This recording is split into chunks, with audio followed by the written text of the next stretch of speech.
지난 주일에 묵상한 주일의 말씀은 기도 시간에 일어난 기적이었습니다.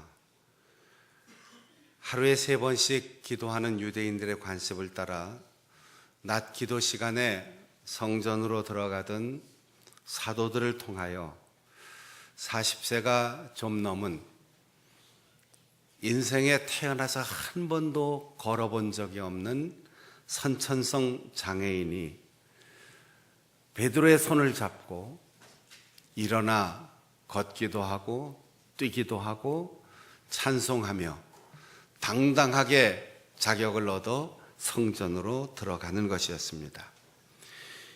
이 일 때문에 예수가 십자가에서 죽고 하나님이 그 예수를 다시 살렸다라고 하는 복음의 메시지가 예루살렘 온 천지에 퍼졌습니다.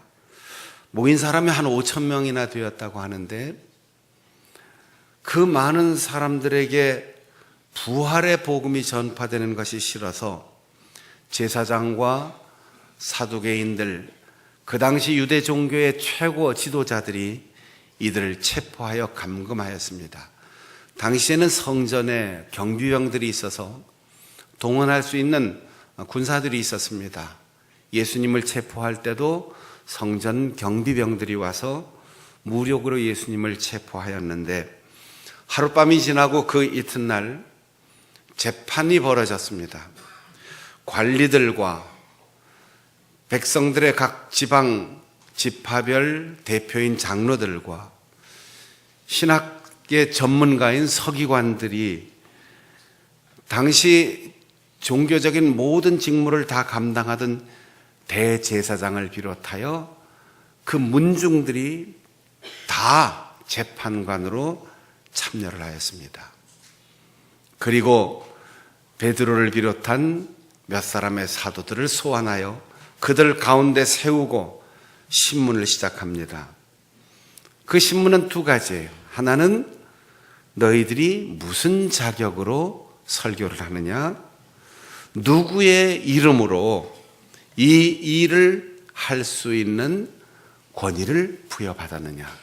요즘 말하면 신학교 어디 나왔냐, 어느 교단 목사 안수를 받았느냐, 이단 사입이 아니냐, 이렇게 질문하는 거죠.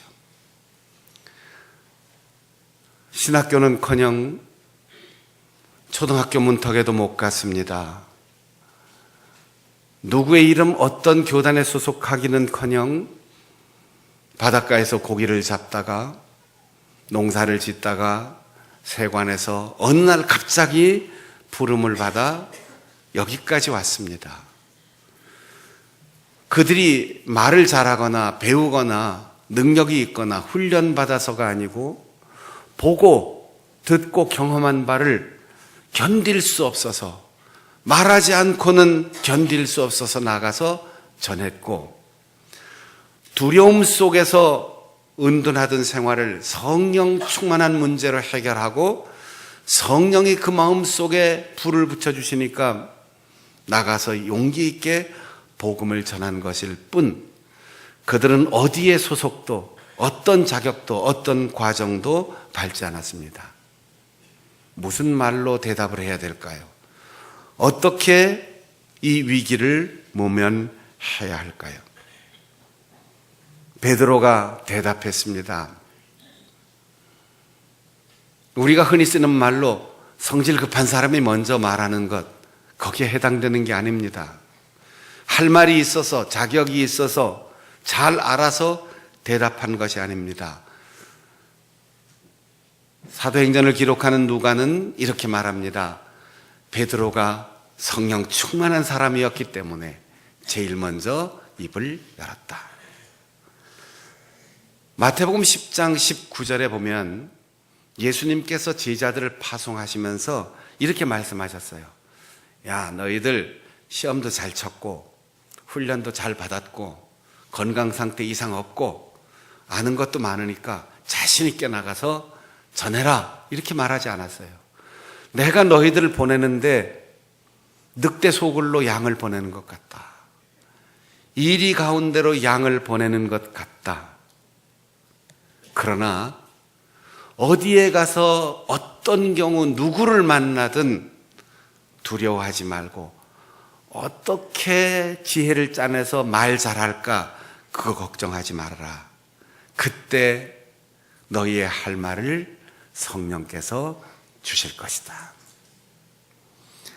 사랑하는 여러분, 베드로가 재판정에 서서 평소에 자기가 감히 얼굴을 보기는커녕 스쳐 지나가는 길에서도 만날 가능성이 없는 그 엄청난 사람들이 한꺼번에 재판관이 되어 신문하는데 거기서 주눅들지 않고 당당하게 보고 듣고 경험한 확신을 그대로 선포할 수 있었던 것은 성령의 권능입니다.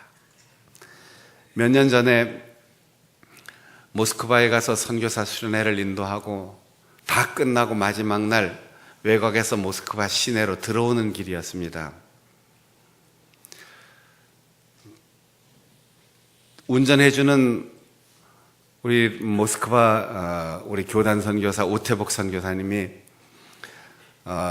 운전하고 사모님 앞에 타고 저와 제 아내가 뒤에 타고 그리고 오면서 차가 참 편리하고 좋네.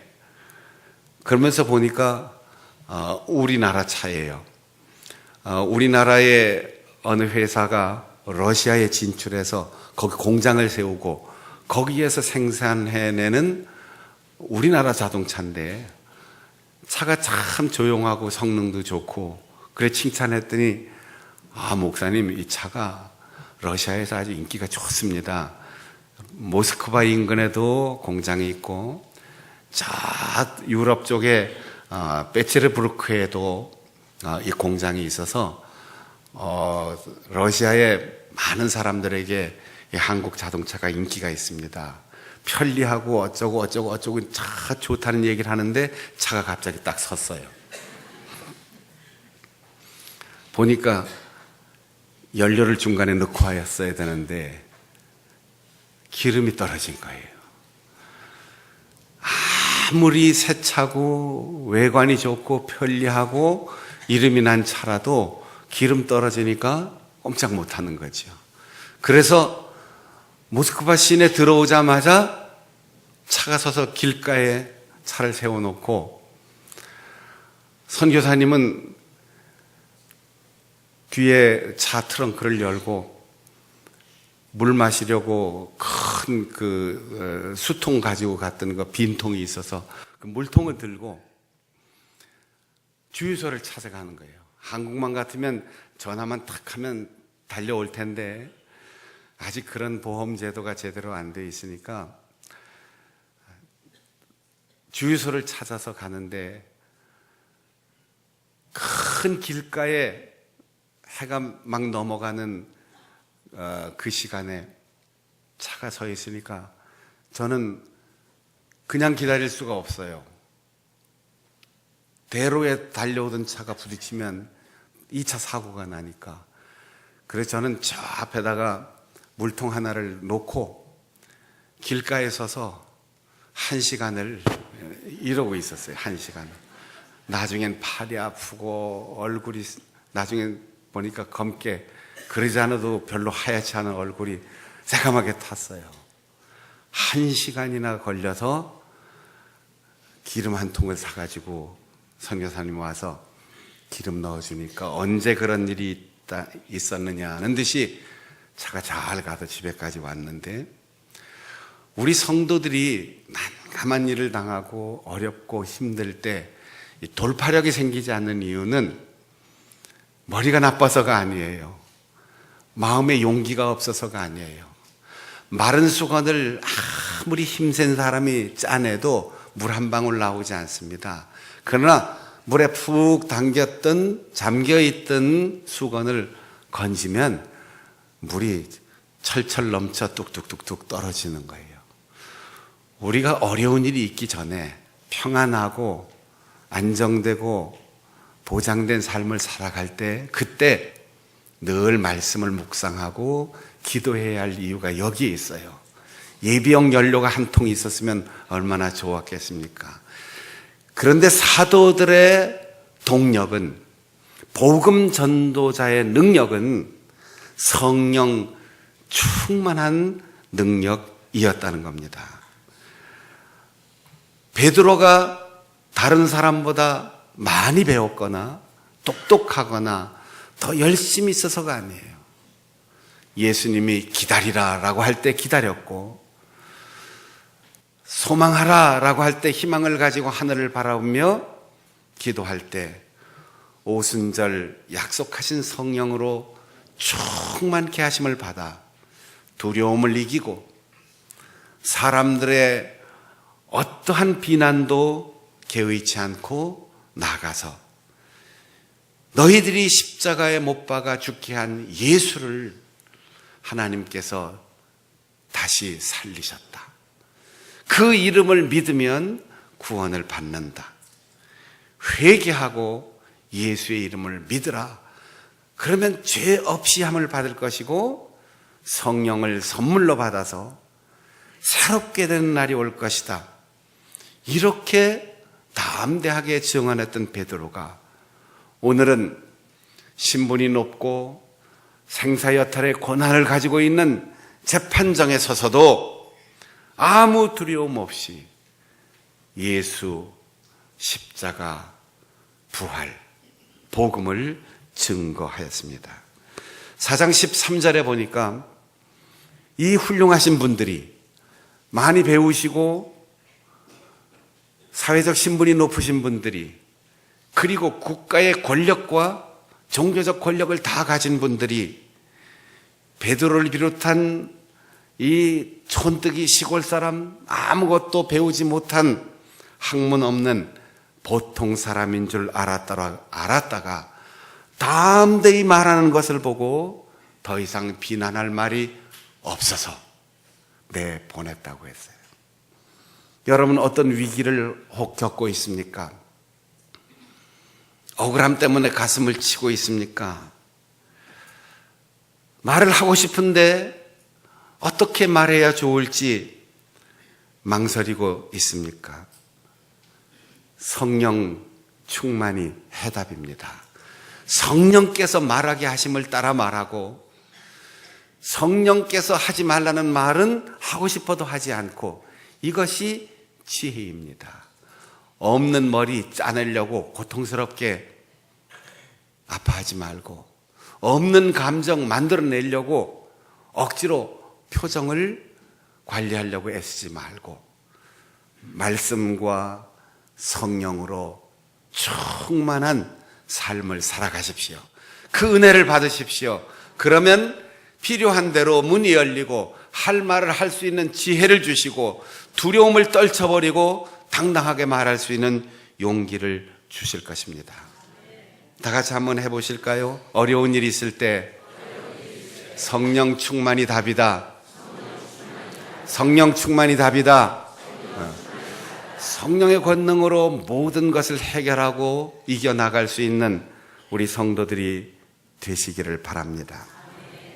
처음 치유의 이적이 일어났을 때, 야, 이 사람 40도 넘은 사람인데 지금까지 한 번도 일어난 적이 없는 선천성 장애인인데 어떻게 갑자기 손잡고 일어나느냐.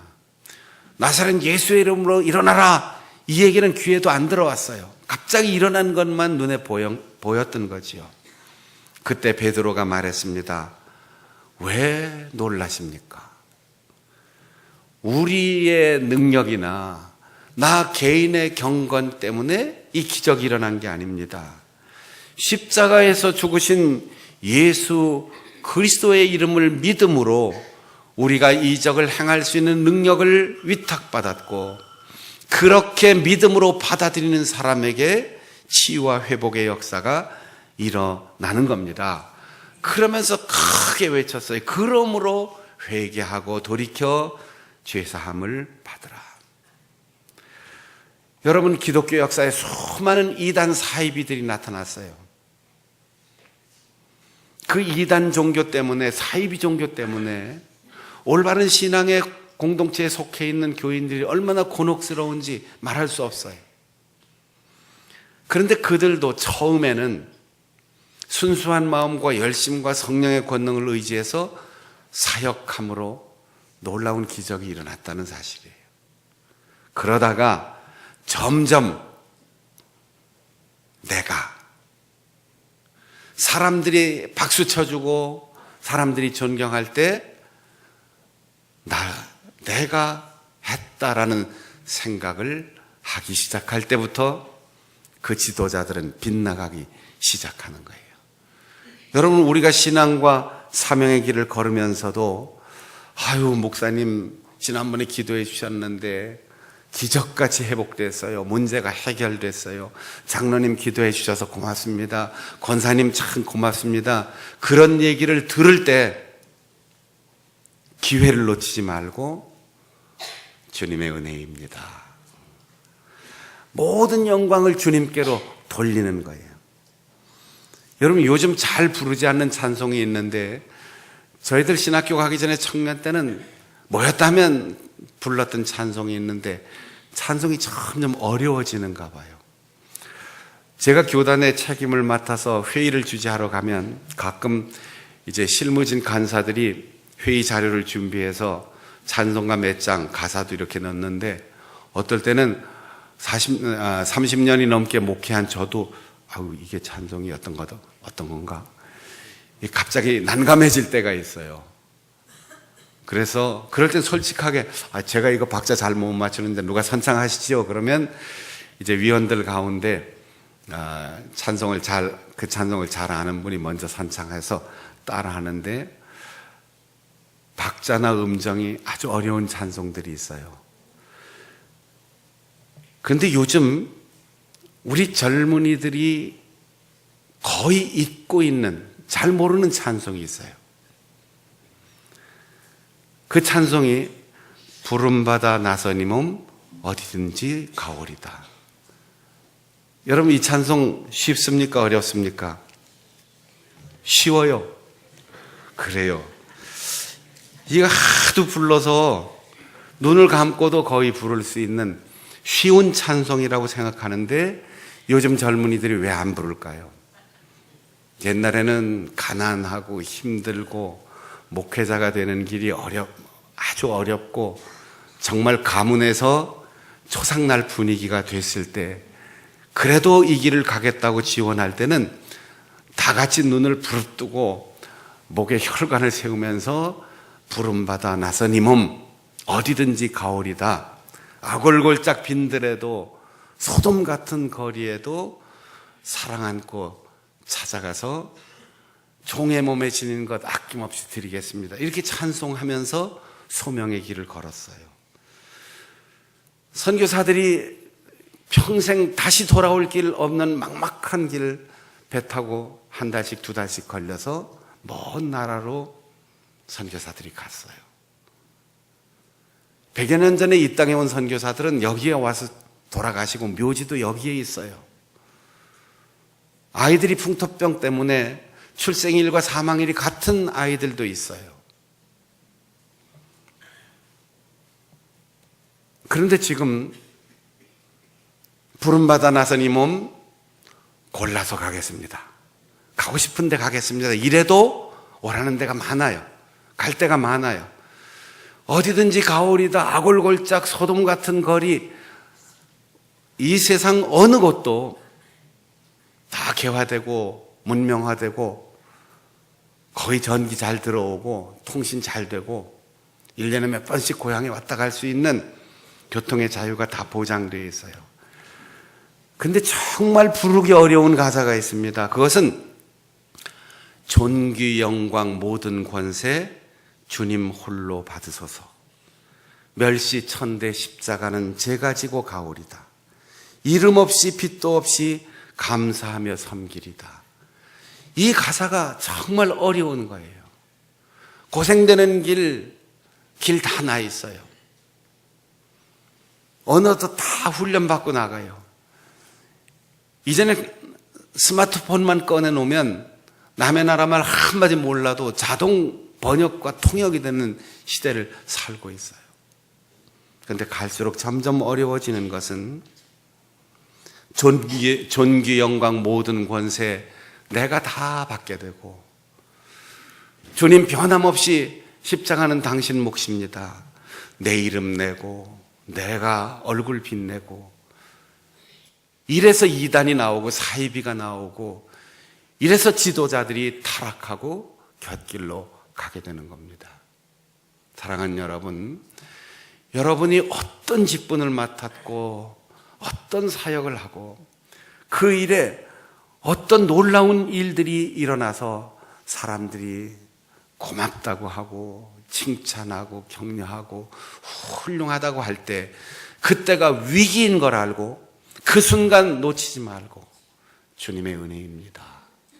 예수의 이름입니다. 주님 모든 영광을 받으옵소서. 그리고 십자가를 질 준비를 끊임없이 계속해야지 돼요. 그래서 이 찬송을 요즘 좋은 것만 찾아가는 젊은 사람들이 안 부르는 것 같아요. 의도적으로 피하는 것 같아요. 어디든지 가오리다. 사랑하는 성도 여러분, 내가 아닙니다. 주님의 은혜입니다. 우리가 배우면 얼마나 배웠고, 우리가 가지면 얼마나 가졌고, 우리가 지혜로우면 얼마나 지혜롭겠습니까? 순간순간 돌아보면, 내가 그때 그 말을 했는데 내가 한 말이 아닌 것 같아. 제가 글을 쓰면서 몇 권의 책을 내놓고 내가 이렇게 읽어보면, 이건 내가 쓴 거 맞는가? 어떻게 이렇게 좋은 말을 썼을까? 하나님이 그때 지혜를 주시는 거죠. 기억 속에 있는 것, 내 속에서 나온 것들, 그런 것들이 우리의 일상에 늘 표현되겠지만, 칭찬받는 순간, 격려받는 순간, 존경받는 순간, 공로가 내게로 돌아오는 순간, 그것은 영적 위기인 것, 신앙적인 위기인 것을 알고, 주님의 은혜입니다. 감사합니다.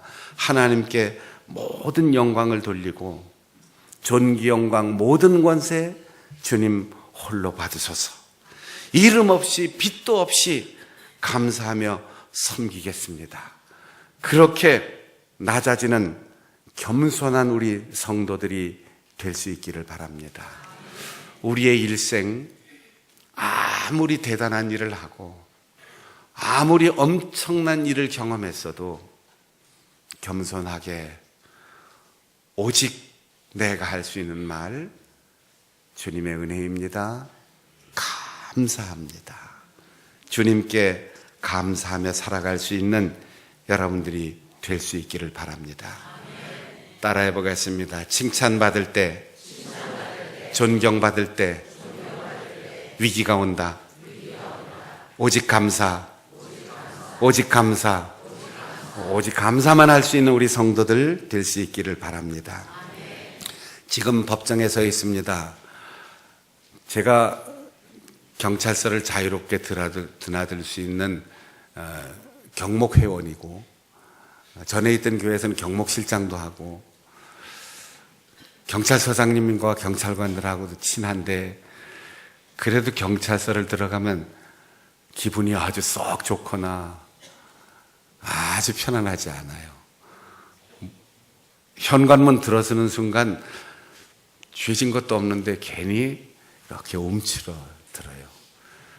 그런데 하물며 요즘으로 말하면 국회 증언 때 대법원의 재판정에 딱 섰습니다. 그리고 당대의 유대 사회를 쥐었다 폈다 하는 모든 종교적, 사법적 권력을 가진 사람들이 자기를 신문해요. 재판받는 사람보다 재판관이 훨씬 더 많았던 거지요. 우리가 흔히 그 뉴스를 보면 운전하다가 이렇게 단속되면은 큰 소리 치는 사람들이 있잖아요. 너 내가 누군지 알아? 경찰서까지 끌려와서도 내가 누군지 알아? 알아보면 별것도 아닌 사람도 있지만 정말 대단한 사람도 있을 수 있어요. 베드로는 내가 누군지 알아? 이렇게 얘기할 수 있는 게 아무것도 없어요. 아는 거라고는 갈릴리 바다, 배, 고기 잡는 것, 물고기 종류, 그물, 비린내 나는 거 이런 거밖에 몰라요. 그런데 이 엄청난 사람들 앞에서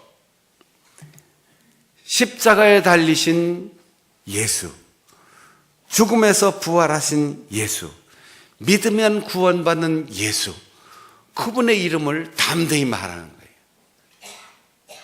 이 말을 요즘 말로 하면 베드로가 지금 너 내가 누군지 알아?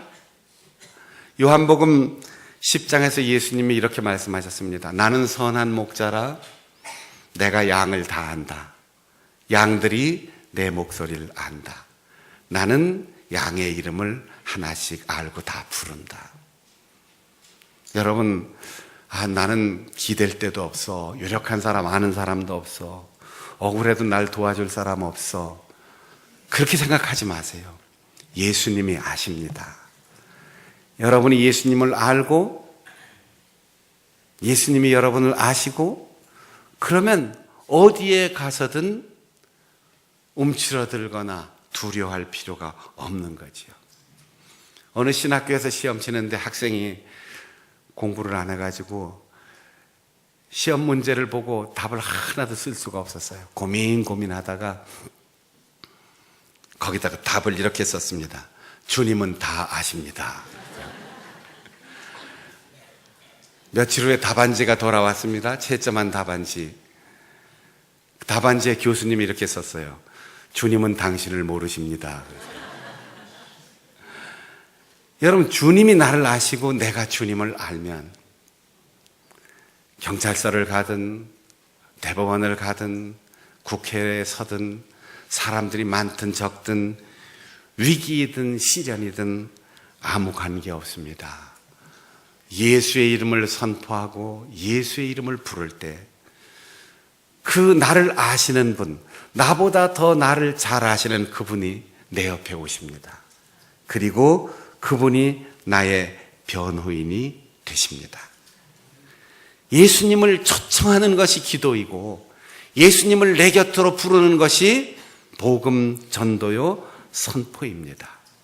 우리는 신앙의 잘못된 오답을 가지고 그것을 확신하고 잘못 살면서 하나님 왜 이러시죠? 주님 왜 이렇게 나만 힘들고 고통스러운 일을 당해야 되죠? 이렇게 질문합니다. 그것이 십자가라면 기쁘게 감당해야 하고 우리가 신앙의 오답 때문에 내 지혜와 내 능력을 의지하며 살아왔다면 남들이 손뼉치며 존경해 줄 때 으쓱하고 교만한 순간이 있었다면 예수의 이름이 아닌 내 이름을 자랑하고 싶은 생각이 만에 하나라도 있었다면 이제 신앙의 정답을 찾아서 성령 충만, 오직 감사, 오직 예수의 이름, 이 신앙의 정답을 가지고 신앙과 사명의 길을 걸어갈 수 있는 우리 성도들이 되시기를 바랍니다. 기도하겠습니다.